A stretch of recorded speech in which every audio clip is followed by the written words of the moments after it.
Bonjour à toutes et à tous les amis, j'espère que vous vous portez bien. Ici, j'ai trouvé un petit coin d'ombre pour faire la vidéo dehors aujourd'hui.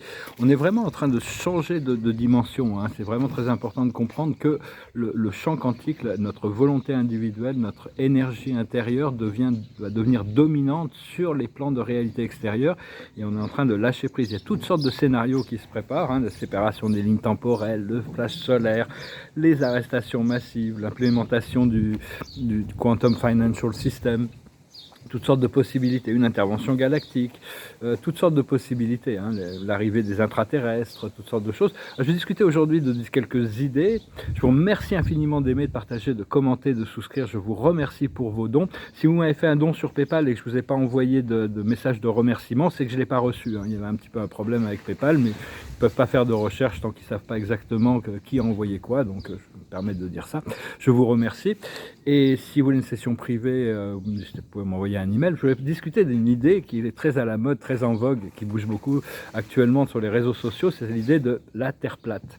Bon, pour moi, je partage que mon point de vue, hein, c'est-à-dire que pour moi, dans le monde physique, et même le monde astral, et même le monde cosmique, la Terre, elle est ronde, elle est sphérique et elle est creuse.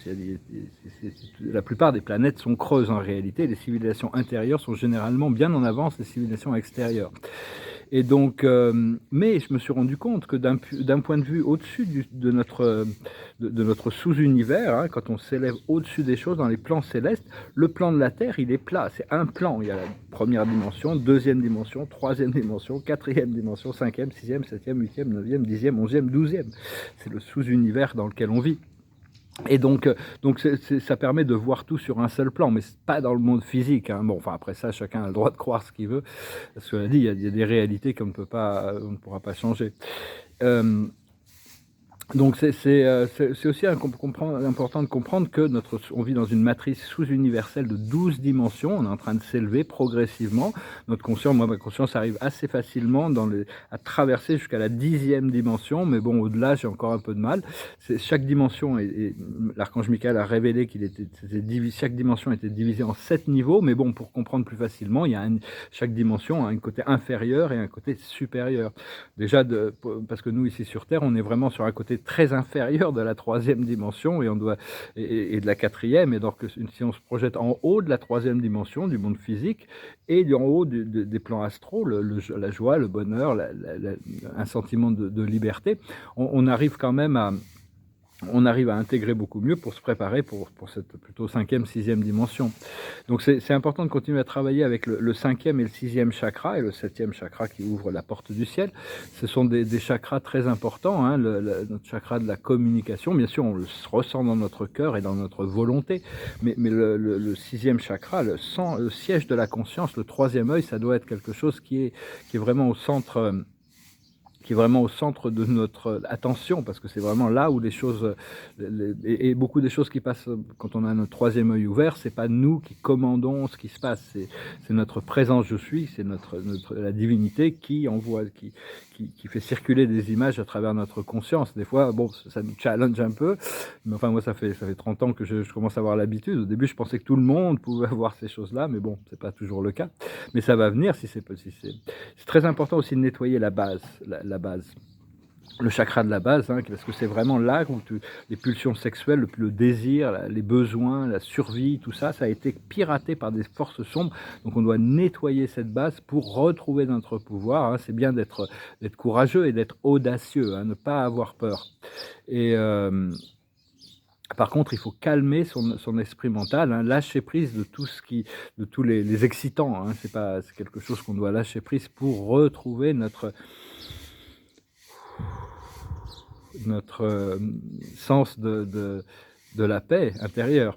Et donc, mais enfin, j'espère que vous sentez les événements venir. Moi, je sens des événements qui arrivent. Ça me rend un petit peu nerveux, hein, mais bon, je dois utiliser des exercices respiratoires pour retrouver la sérénité. Et on va pas parler de la planète des singes, hein, il y a un grand sujet là dans tous les médias sur la planète des singes. On est tous des singes, on va tous mourir comme des singes. Donc on n'en parlera pas, mais faut pas. Bon, personnellement, si vous avez des singes, il faut leur mettre un masque, hein, mais bon, si moi j'ai pas de singe à la maison, donc ça va. Enfin bon, excusez-moi, je plaisante un peu avec ces choses-là, mais enfin il faut mieux. vaut mieux pas prendre toutes ces choses trop au sérieux.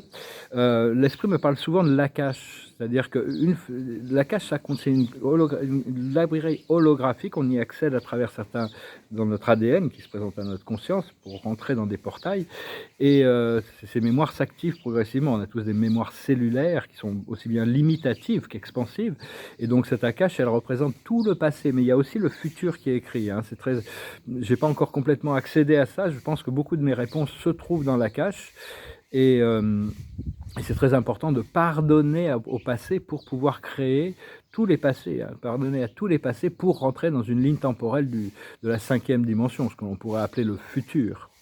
Et la terre paradisiaque, hein. On doit rentrer dans un état paradisiaque intérieur, parce qu'on a déjà cette présence de Dieu à l'intérieur de nous, donc rien ne peut nous empêcher, si c'est notre volonté, de rentrer en alignement, en harmonie. Ça peut prendre du temps, mais c'est un état où il n'y a aucun manque. C'est le cocagne, où il est interdit de travailler, mais tout nous est acquis. C'est pas facile à accepter, parce qu'on est très conditionné par cette matrice dréco-reptilienne à devoir souffrir pour obtenir quelque chose et se battre entre nous pour dominer. Mais enfin bon, ce qui est important, c'est de pouvoir gérer les choses qui se présentent à nous avec amour et avec paix, hein. Quand des fois, il faut se détacher. Personnellement, j'ai un double alignement cosmique, ça m'a pris du temps pour les aligner avec le Père universel au paradis et avec l'être suprême dans le cosmos. C'était pas facile à aligner. Maintenant, ça y est, c'est bien intégré. Par contre, j'ai double alignement intérieur avec 2 personnes, c'est beaucoup plus difficile. Ça, je sais pas du tout ce qui va se passer. Mais enfin bon, c'est assez intéressant de toute manière. Enfin intéressant. On n'a pas le choix de toute manière. On est là pour vivre la vie que Dieu nous donne et d'accepter que tout le monde est dans ce même cas, et on a tous cette connexion à la source. On a juste besoin de la cultiver, de la développer, de devenir amis avec.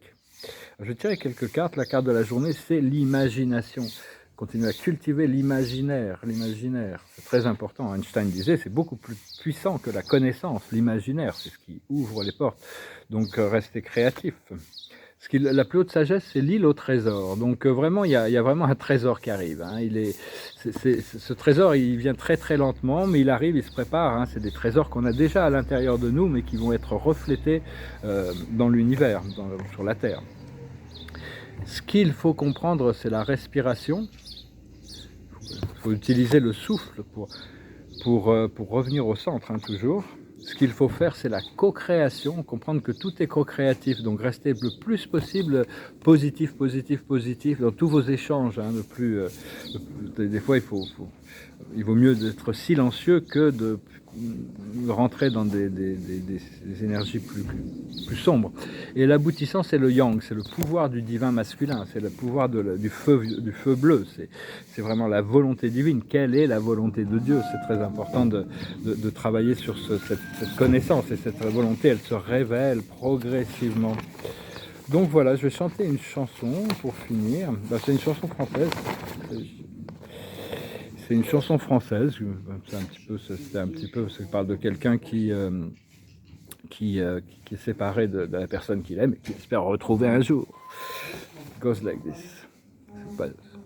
Mon cœur se trouve au bout du monde, et moi je vis au jour le jour, comptant les heures et les secondes, me séparant de ton amour.